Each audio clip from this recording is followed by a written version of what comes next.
यह कहानी आज से लगभग 2 साल पहले की है। मयंक एक मल्टीनेशनल कंपनी में ब्रांच मैनेजर की जॉब करता था। एक दिन मयंक को ऑफिस से घर जाने के लिए लेट हो गया था। सर्दी की मौसम होने के कारण रात भी जल्दी हो गई थी। ठंड भी बहुत शुरू हो चुकी थी। रास्ते में चलते चलते मयंक को अचानक एक आवाज़ सुनाई दी, रुक जाओ। मयंक वहीं पे रुक गया और पीछे मुड़कर देखा, लेकिन पीछे कोई भी नहीं था। फिर से वही आवाज़ सुनाई दी, सामने देखो। जैसे ही मयंक ने सामने देखा तो उसे ज़मीन पर कुछ चमकती हुई चीज़ दिखाई दी। मयंक दौड़ के उस चीज़ के पास गया और देखा तो यह कोई साधारण चीज़ नहीं, बल्कि एक चमकता हुआ हीरा था। उसने वह हीरा अपने हाथ में लिया। उसकी चमक देखकर मयंक की खुशी का पार न रहा। लेकिन मयंक को कहाँ पता था कि यह कोई साधारण है या नहीं, बल्कि एक मायावी हीरा है। अचानक उस हीरे में से आवाज़ आई, अगर तुम्हें और हीरे चाहिए तो इस ज़मीन को खोदो। इस ज़मीन के नीचे बहुत सारे हीरे हैं। मयंक खुश हो गया। उसने उस हीरे को अपनी जेब में डाला और ज़मीन खोदना शुरू किया।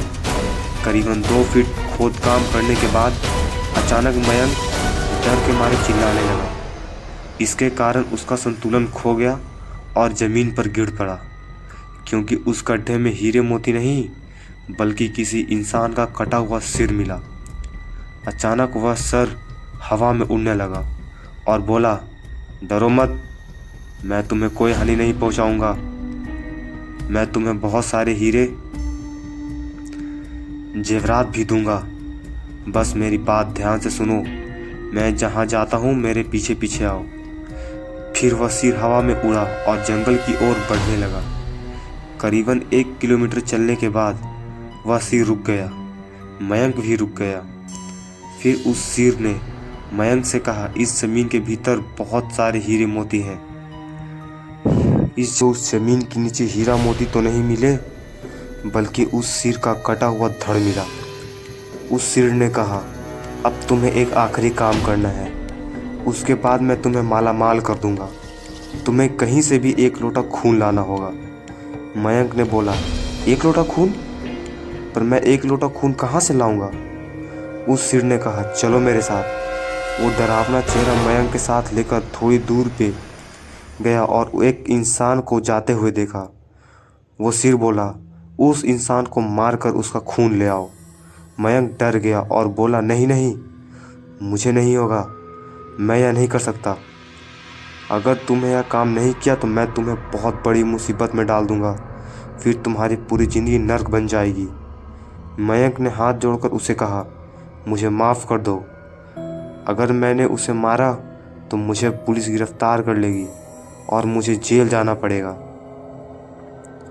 उस सिर ने अपने तंत्र मंत्र की शक्ति से एक छुरी और लोटा प्रकट किया और गुस्से में बोला, अगर तुम मेरा यह काम नहीं करे तो मैं तुम्हारे पूरे परिवार को मौत के घाट उतार दूंगा। मयंक ने मजबूरी में आकर उस आदमी को मार डाला और उसका खून लेकर उस सिर के पास गया। वो सिर खून को देखकर बहुत खुश हुआ और बोला, यह खून मेरे शरीर पे डाल दो। उस सिर के कहने पर मयंक ने खून को उसके शरीर पे डाल दिया। फिर कुछ ही देर में वो कटा हुआ सिर उसके पूरे शरीर से जुड़ गया। यह सब देखकर मयंक की हालत खराब होने लगी। वह उस भूत को देखकर काफ़ी डर गया। जैसे ही वो भूत जिंदा हुआ तो जोर जोर से हंसने लगा और डरावनी आवाज़ में बोला, तुमने बहुत बड़ी गलती कर दी, तुम्हें मुझे फिर से जिंदा कर दिया। अब मैं सिर्फ तुम्हें ही नहीं, बल्कि इस पूरे शहर को मौत के घाट उतार दूंगा। डर के मारे मयंक के मुंह से आवाज़ भी नहीं निकल रही थी। वह अपने जान बचाने के लिए वहाँ से दौड़ा, लेकिन उस भूत ने छलांग लगाकर मयंक को ज़मीन पे गिरा दिया और बोला, मुझे बहुत भूख लगी है, अब मैं तुम्हारा मांस खाऊंगा। जैसे ही उस भूत ने मांस खाने के लिए आगे बढ़ा कि तुरंत ही उसका सिर धड़ से अलग हो गया। मयंक समझ नहीं पाया कि आखिर यह चमत्कार कैसे हुआ।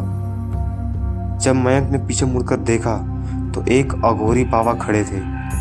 उस अघोरी बाबा ने कहा, जब तुम उस आदमी को मारकर उसका खून ले जा रहे थे, तभी मैंने देख लिया था और समझ गया कि कुछ तो बुरा होने वाला है। इसीलिए मैं तुम्हारे पीछे पीछे यहाँ तक चला आया और मैंने अपनी मंत्र की शक्तियों से उस भूत को फिर से मार दिया। अब तुम निश्चित होकर अपने घर जाओ, अब तुम पर कोई खतरा नहीं है। अचानक भी मयंक उस बात को याद करता है, उसकी रूह कांपने लगती है। दोस्तों, अगर आपको इसी तरह का डरावनी कहानी सुननी है तो इस भूतिया घर चैनल को सब्सक्राइब करें। धन्यवाद।